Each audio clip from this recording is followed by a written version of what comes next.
তো বন্ধুরা আমরা বিডিও অফিসে অলরেডি এসে হাজির। তো আমাদের গ্রামের সমস্ত মানুষ একে একে সব কাগজ নিয়ে ব্যস্ত। তো প্রত্যেকটি মানুষের সঙ্গে একে একে দেখা, কাগজ নিয়ে ছুটে বেড়াচ্ছে মানুষ।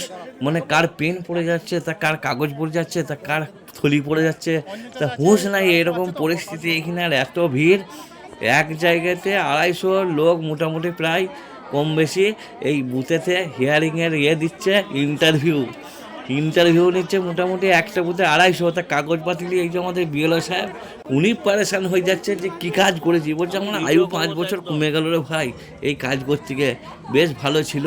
তাই এই মানুষগুলো একদম প্যারেশান, সাধারণ মানুষ তো প্যারেশান বটেই। তা দেখতে পাচ্ছ সবাই বসে আছে আমার, ও খালা, ও চাচা, ও বুবু, ও ইবাদত ভাই, ও মোস্তফা চাচা, ও আয়ুম ভাই, কেমন আছো সবাই? কেউ বলছে আমি ভালো না, কেউ বলছে আমি ভালো না, জ্বলিয়ে দিলে গো, জান জ্বলিয়ে দিলে গো। এই কাগজ নিয়ে প্রত্যেকটি মানুষ প্যারেশান রে ভাই।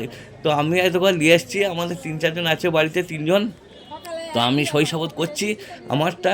তো আমি পুরো আমার কাগজের নিজে নিজে ভিডিও করে রেখে দিয়েছি, আমি কী কী জমা দিলাম। আমার নিজস্ব ভিডিও আছে আমি কী কী জমা দিলাম। তো আমার সমস্ত শৈশবত মোটামুটি কমপ্লিট রেডি। এরপর আমি গিয়ে হেয়ারিংয়ে লাইন দেবো। তো আমার বন্ধু বান্ধবরা কাগজ এখন ছোটাছুটি করছে। তা দেখুন, খুব ব্যস্ত, খুব ব্যস্ত, খুব ব্যস্ত, খুব ব্যস্ত। আর এইদিকে দেখুন আমাদের রশিদুল্লাহ ভাই, সেও খুব ব্যস্ত। মানে এমন পরিস্থিতি, মানুষ প্যারেশান এখানে, প্যারেশান ভাই, প্যারেশান, প্যারেশান, আমরা প্যারেশান। কি করে কি হবে বুঝতে পারছি না, প্যারেশান। কি গো, ভালো আছো? প্যারেশান আমাদের তো এত ভিড়, আর এই দেখ একবারে ফাঁকা। তো আমার এই যে বন্ধু লয়, এই তো চিতাবনি কিসকু একটু ছাড়ে নাই হয়েছে। তোমার এসছে, এসছে, ওর এসছে। হ্যাঁ, আমাদের গায়ে কেউ বাদ নাই, তাহলে গা আগুন ধরে গেলে লিখবার লোক নাই। তারপর আবার লিস্টে ওকে বাদ যায় নাকি দেখি। আমরা 2 বন্ধু এই হিয়ারিংয়ে এসছি, বুঝলে তো। তা আমাদের পাড়ার 80% লোক এসছে এখানে হিয়ারিং করতে। তা পালুয়ে যদি আগুন লেগে যায় গোটা গা পুড়ে যাবে, কেউ লিখবার লোক নাই। খালি দেখছি আমাদের পাড়ার লোক, গ্রামের লোক মানে 80% লোক এসে হাজির। তা মাথা খারাপ।